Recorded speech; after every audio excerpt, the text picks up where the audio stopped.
Milão, 17 de fevereiro de 1992. Na capital financeira da Itália, o cotidiano institucional parecia transcorrer dentro da normalidade. Até que uma batida policial no asilo Pio Albergo Trivulzio interrompeu a rotina do poder. O administrador público e influente membro do Partido Socialista Italiano, Mario Chiesa, foi preso em flagrante no exato momento em que recebia 14 milhões de liras italianas de um empresário do setor de limpeza. O valor representava a comissão cobrada para um contrato público. Ao perceber a chegada dos agentes, Chiesa tentou se desfazer do dinheiro, jogando as cédulas no vaso sanitário do escritório. O gesto desesperado selaria o início da operação Mani Pulite, em português, mãos limpas.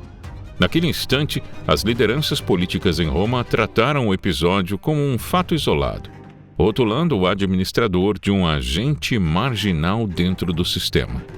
O que o establishment político não previa era a reação em cadeia que se seguiria. Abandonado por seus pares, Chiesa decidiu depor ao Ministério Público e detalhou uma engrenagem sistêmica de corrupção que financiava partidos e enriquecia quadros públicos há décadas. Uma verdadeira rede de criminalidade e corrupção. A Itália do início dos anos 1990 vivia sob um sistema político apelidado de pentapartito, uma coalizão na qual a Democrazia Cristã e o Partido Socialista Italiano, liderado por Bettino Craxi, dividiam poder.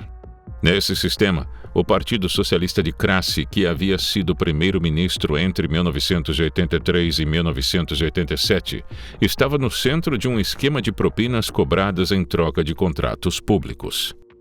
A propina, denominada de tangente, transformou-se em uma espécie de imposto privado cobrado sobre praticamente todas as obras públicas, concessões e contratos governamentais.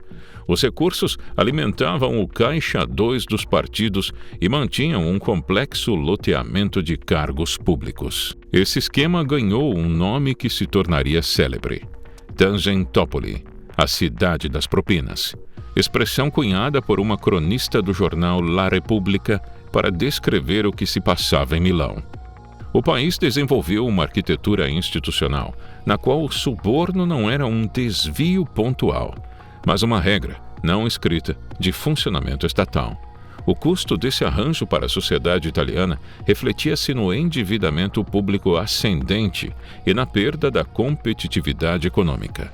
As empresas que se recusavam a pagar a taxa eram sumariamente excluídas das licitações públicas.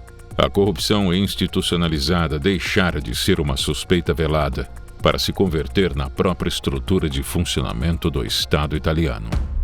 Foi nesse cenário que, em fevereiro de 1992, começou o que ficaria conhecido como Mani Pulite, a Operação Mãos Limpas.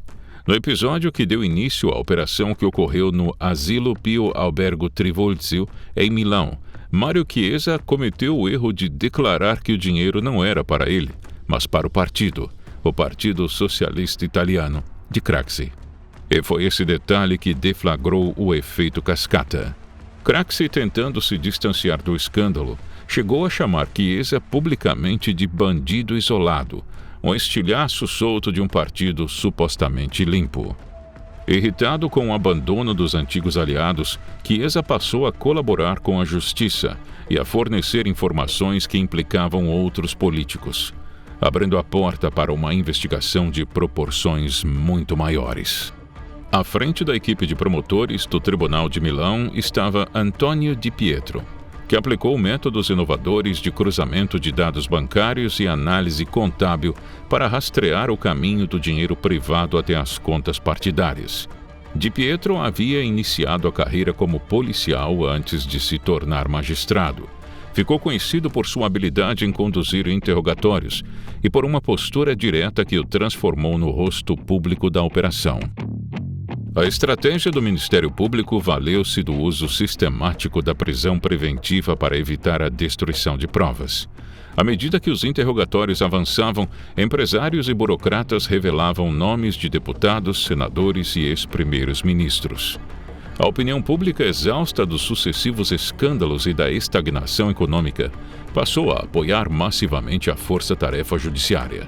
A tensão atingiu níveis extremos, com dezenas de indiciamentos diários e o impacto moral de suicídios de empresários e políticos de alto escalão envolvidos nas investigações.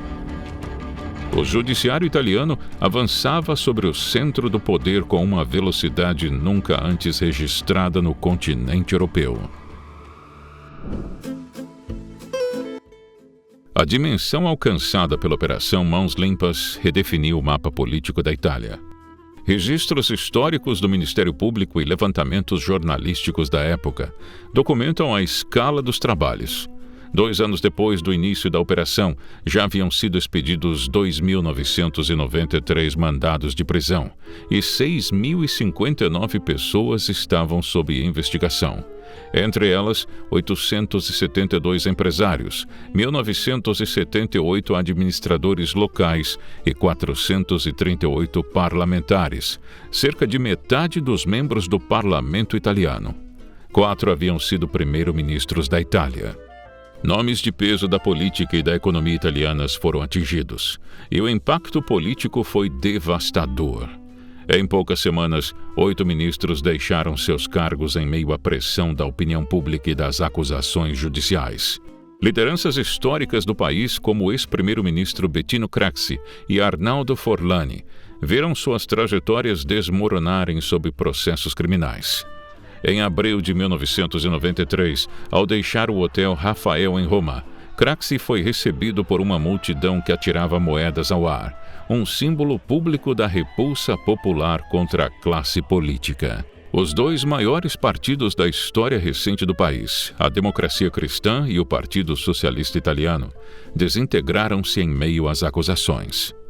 Encerrava-se assim, de forma abrupta, a estrutura partidária que governara a Itália desde o fim da Segunda Guerra Mundial, período conhecido como a Primeira República, abrindo caminho para uma reconfiguração completa do sistema político do país, com o surgimento de novos partidos e lideranças.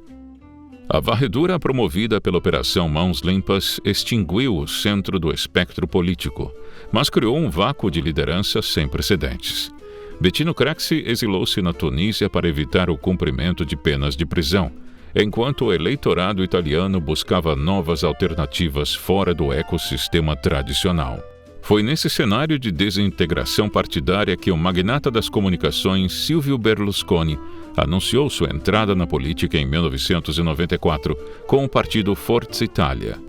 Apresentando-se como um empresário bem-sucedido e imune aos vícios da velha política, Berlusconi venceu as eleições gerais, inaugurando a chamada Segunda República. A Operação Mãos Limpas demonstrou a capacidade do sistema judiciário em desmantelar esquemas estruturados de corrupção, ao mesmo tempo em que evidenciou a complexidade de se reformar a cultura política de uma nação.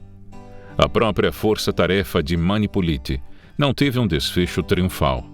Ao longo de 2 anos e 10 meses, de fevereiro de 1992 a dezembro de 1994, a equipe de promotores de Milão investigou e condenou boa parte do alto escalão da política e do empresariado italianos.